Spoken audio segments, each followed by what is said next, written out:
Hi guys, আসসালামু আলাইকুম রহমতুল্লাহি বারাকাতুহু। আশা করি সবাই ভালো আছেন, আমিও ভালো আছি ইনশাআল্লাহ। বেড়ানোর জন্য অপেক্ষা করতেছি, আমরা এক জায়গায় বেড়াতে যাব। মূলত এক ভাই কাশীনাথপুরে দাঁড়িয়ে আছে, সেই জন্য তার সাথে এক জায়গায় বেড়াতে যাব। তার মালের প্রবলেম হয়েছে, সেই মালের কোম্পানিতে যাব। অবশ্য কাশীনাথপুর চলে আসলাম।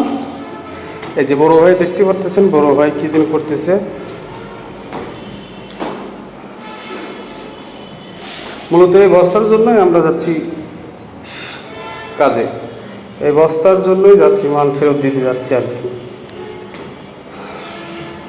তো বাসে উঠে বললাম, তো কথা না বলে বাসে উঠে বললাম সিট আছে কি না দেখা লাগবে। ও একটা সিট খালি আছে, দেখা গেছে। অবশেষে ফাইনালি আমরা গাড়িতে উঠে বললাম, এখন রওনা দেব। এখন বাস ছাড়বে মনে হচ্ছে, দেখা যাক। হ্যাঁ, ফাইনালি বাস ছেড়ে দিয়েছে,